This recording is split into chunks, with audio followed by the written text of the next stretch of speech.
ಎಲ್ಲರಿಗೂ ನಮಸ್ತೆ. ನಾವು ಅರಿಯಂತ್ ಕಾಲೇಜ್ನಿಂದ ಮಾತನಾಡ್ತಿದ್ದೇವೆ. ನನ್ನ ಹೆಸರು ಬಂದು ಅನನ್ಯ ಅಂತ. ನಾನು ಫಸ್ಟ್ PU ನಲ್ಲಿ ಓದುತ್ತಿದ್ದೇನೆ. ಈ ದಿನ ನಾವು ಕನ್ನಡ ರಾಜ್ಯೋತ್ಸವವನ್ನು ಆಚರಿಸಿದ್ದೇವೆ ನಮ್ಮ ಕಾಲೇಜ್ನಲ್ಲಿ. ಮತ್ತೆ ಹಳ್ಳಿ ಬಗ್ಗೆ, ಹಳ್ಳಿನ ತಿಳಿಸ್ಕೊಡ್ಬೇಕು, ಹಳ್ಳಿನ ಪರಿಚಯ ಮಾಡ್ಕೊಡ್ಬೇಕು ಅಂತ ನಮ್ಮ ಕಾಲೇಜ್ನಲ್ಲಿ ಇವತ್ತು ಸಂಭ್ರಮದಿಂದ ಸಡಗರದಿಂದ ನಾವು ಆಚರಣೆ ಮಾಡ್ತಿದೀವಿ. ಮತ್ತೆ ಬೇರೆ ಕಾಲೇಜ್ನಿಂದಲೂ ನಮ್ಮ ಕಾಲೇಜ್ಗೆ ಬಂದಿದ್ದಾರೆ, ಬೇರೆ ಶಾಲೆಗಳಿಂದ ಬಂದಿದ್ದಾರೆ. ಈ ಥೀಮ್ ನೋಡ್ಲಿಕ್ಕೆ ಎಂಬುದಾಗಿ ಬಂದಿದ್ದಾರೆ. ಇವತ್ತು ಇದು ಬಂದು ಹಳೆ ಕಾಲದಲ್ಲಿ ಉಪಯೋಗಿಸ್ತಿದಂತ ಬಾವಿ ಆಗಿದೆ. ಈಗ ಟೆಕ್ನಾಲಜಿ ಎಲ್ಲ ತುಂಬಾ ಬೆಳೆದ್ಬಿಟ್ಟು ನಾವು ಬೋರ್ವೆಲ್ಸ್ ಹಾಕ್ಸ್ತಿದೀವಿ. ಆಗಿನ ಕಾಲದಲ್ಲಿ ಇದನ್ನೆಲ್ಲ ಬಳಸ್ತಿದ್ರಿಂದ ಅವ್ರು ತುಂಬಾ ಆರೋಗ್ಯಕರವಾಗಿದ್ರು.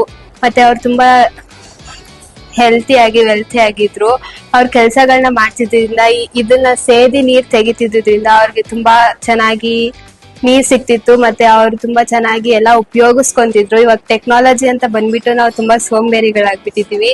ಆ ಥೀಮ್ ನಾವು ತಿಳಿಸ್ಕೊಡ್ಬೇಕು ಅಂತ ನಮ್ಮ ಕಾಲೇಜ್ ನಿಂದ ಒಂದು ಚೊಕ್ಕದಾಗಿ ಒಂದು ಕಾರ್ಯಕ್ರಮವನ್ನ, ಒಂದು ಪ್ರೋಗ್ರಾಮ್ ನಾವಿಲ್ಲಿ ಮಾಡ್ತಾ ಇದೀವಿ. ಧನ್ಯವಾದಗಳು. ಎಲ್ಲರಿಗೂ ನಮಸ್ಕಾರ. ಕನ್ನಡ ರಾಜ್ಯೋತ್ಸವದ ಶುಭಾಶಯಗಳು.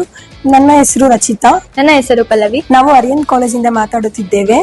ಇಂದು ನಮ್ಮ ಕಾಲೇಜಿನಲ್ಲಿ ಅಲ್ಲಿಯ ರೀತಿಯಲ್ಲಿ ಕನ್ನಡ ರಾಜ್ಯೋತ್ಸವವನ್ನು ಆಚರಿಸುತ್ತಿದ್ದೇವೆ. ಇಂದು ಫ್ಯಾಷನ್ ಎಂದು ಇಂದಿನ ಸಂಸ್ಕೃತಿಯನ್ನು ಮರೆಯುತ್ತಿದ್ದೇವೆ. ಅದರಿಂದಾಗಿ ನಮ್ಮ ಕಾಲೇಜಿನಲ್ಲಿ ಈ ರೀತಿಯಾಗಿ ಮಾಡಿ ನಮ್ಮ ಹಳ್ಳಿಯ ಬಗ್ಗೆ ಹೇಳಬೇಕಂತ ಹೇಳಿ ಮಾಡಿದ್ದೇವೆ. ಇದು ಹಳ್ಳಿ ಮನೆ ಅಂತ ಈ ರೀತಿಯಾಗಿ ನಾವು ಕ್ರಿಯೇಷನ್ ಮಾಡಿ ಹಳ್ಳಿ ಥೀಮ್ ಅನ್ನ ತೋರ್ಸ್ಬೇಕನ್ಬಿಟ್ಟು ರೆಡಿ ಮಾಡಿದ್ದೇವೆ. ಇದರಲ್ಲಿ ಅಲ್ಲಿ ಒನ್ಕೆ ಇಂದಿನ ಕಾಲದಲ್ಲಿ ಮರವನ್ನು ಮತ್ತೆ ಮತ್ತೆ ಒಲೆಗಳು ಮಡಿಕೆದಲ್ಲಿ ಎಲ್ಲ ಊಟ ಮಾಡ್ತಿದ್ವಿ. ಈಗ ಅದೆಲ್ಲ ಹೋಗ್ಬಿಟ್ಟಿದೆ. ಅದಕ್ಕೆ ಈ ರೀತಿಯಾಗಿ ನಾವು ಎಲ್ಲರಿಗೂ ಹೇಳ್ಬೇಕಂತ ಹೇಳಿ ಇಂದಿನ ಯುವಕ ಯುವತಿಯರಿಗೆ ಈ ರೀತಿಯ ಅಲ್ಲಿಯ ಆಚರಣೆಯನ್ನು ಪರಿಚಯಿಸಬೇಕೆಂದು ನಮ್ಮ ಈ ಪ್ರಯತ್ನ. ಹಾಗಾಗಿ ಇಂದು 69ನೇ ಕನ್ನಡ ರಾಜ್ಯೋತ್ಸವ ಆಗಿದೆ. ಆದ್ದರಿಂದ ನಾವು ನಮ್ಮ ಕಾಲೇಜಿನಲ್ಲಿ ಅದ್ದೂರಿಯಿಂದ ಆಚರಿಸುತ್ತಿದ್ದೇವೆ. ನಾವು ಎಲ್ಲರೂ ಸಂಭ್ರಮದಿಂದ ಇಡೀ ಕಾಲೇಜಿನಲ್ಲಿ ಸುತ್ತಾಡುತ್ತಿದ್ದೇವೆ. ನಮ್ಮ ಎಲ್ಲಾ ಕಾಲೇಜಿನ ಶಿಕ್ಷಕಿಯರು ಮತ್ತೆ ಸ್ನೇಹಿತರು ಕೂಡ ಎಲ್ಲರೂ ಖುಷಿಯಿಂದ ಸಂಭ್ರಮದಿಂದ ಇದ್ದಾರೆ. ಮತ್ತೆ ಹೊರಗಿನಿಂದ ಖುಷಿಯಾಗಿದ್ದಾರೆ.